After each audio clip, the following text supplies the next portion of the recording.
Hey, good morning. Welcome to the JeepSolid Garage. Today I'm here with my friend Isaac. Hey. We're working on his 1992 Jeep Cherokee. We are putting a drop-down kit on his control arms because we want a softer suspension, right? Right. You add some lift to your Jeep, to your Cherokee, whatever, and that control arm gets at a bad angle, then all that energy just goes right into you. So the drop-down kit is going to lower that control arm so that your suspension can take the impact. A lot more softer. A lot more softer.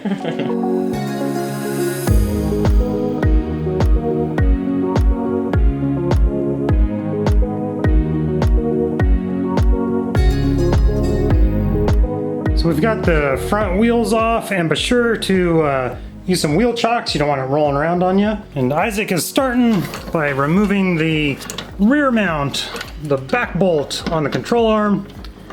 And if you guys want to do me a favor, Isaac is an up-and-coming YouTuber. Hey. He's got a YouTube channel called Freezin' Off-Road. Oh yeah. All kinds of fun repair videos on there, some off-roading. Jeep stuff, right? So if you guys want to do me a favor, we're trying to get him up to 1,000 subs before the end of the year. Hop on over to this channel. It'll be linked in the description below. Check him out, subscribe. I'd really appreciate it. Me too. Do him a favor. So the bottom bolt here, this guy was 13/16. The top one, the top control arm, which is right back here, you got to access it right in there, and that's a 15mm. And this side of the top control arm, that 15mm bolt in there, you gotta take the nut off the back side. The bolt on the inside here, it won't spin because it has a little wing off of it to keep it from spinning. Now that we've got those bolts out, you can see the spring there. See how the spring is kind of curved back a little bit? The axle is actually kind of pushed back a little bit. And the lower control arm here, the spot where the bolt is, this is actually pushed back a little bit. So Isaac is going to use his fancy dancy little winch. We're going to be very careful, hook it on the axle there and pull it forward just a smidgen or a skosh. So the struggles of getting that top bolt out, what do we have to do to make that happen? We had to loosen this one up because there's so much pressure pushing down on this bolt, it wouldn't let it move at all. So, and it's such a hard position to get the bolt out. Like if there was enough room, you could probably just bang it out, but there's not enough room in there. So we had to undo the lower bolt on the upper control arm as well. Next, we're gonna take this shoe out right in there. There's a shoe and a few shims. 13mm bolt on the back side. Alright, so we had to shave down the larger crush sleeve because it was just too long for what's going into. So we just had to shave it down a little bit. So now it fits down in there nice. Now we can go put it back in.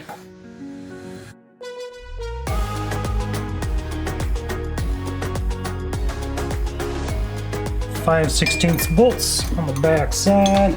So now Isaac has the fancy little boomerang apparatus. It's gonna go up underneath, like that. And we're down here struggling with filming. This is the third time we're doing this scene.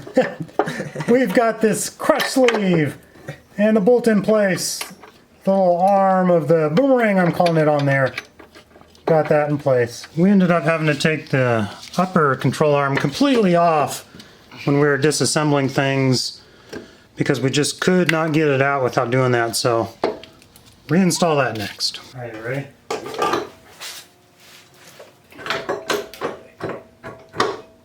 Got it? Yep. All right, lower control arm. We're missing. So this is where we have to articulate and move around the axle. Using the winch is super handy for pulling it forward. Just a lot of the angles that are kind of tough to get here, so having a winch or another way to pull on it is the way to do it. So to get this control arm in, it's kind of a pain. We're starting out by getting the shoe in, the two bolts on the back side just kind of lined up. Then Isaac's going to bring that control arm up. So Isaac's getting the little shoe on the control arm there first. Then he's going to guide it up so those two bolts go into the back holes where they're supposed to be. Then we can tap it up into place. And as Isaac pointed out, he said that sounds a lot easier on camera. It can be a huge pain getting this thing up in there. Yeah. So tapping might be an understatement. There's a lot of banging that goes on.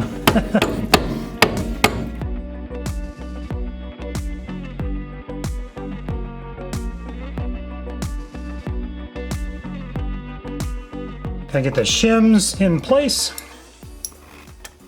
We're not gonna tighten those 2 bolts down on the back yet. Well, actually, we're gonna tighten them just to hold things in place. But when we put the braces on the back, those nuts have to come back off and attach to the brace. And Isaac's got the new bolt in place. Totally. Wait, that one's a little too long. That's just a little bit smaller. We're using it to get things lined up.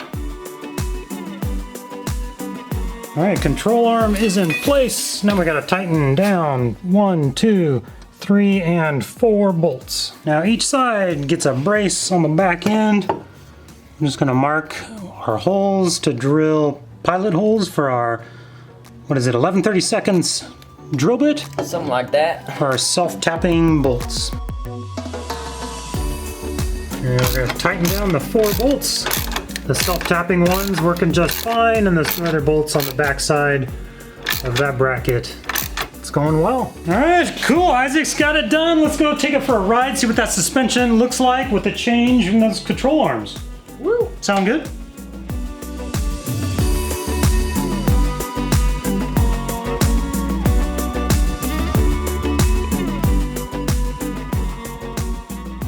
Thank you guys so much for watching. Be sure to go check out Isaac's channel. We'd love to get him to 1,000 subs. Yeah, I really appreciate it if you guys do that. Go check it out. Thank you guys so much for watching. Have a good day.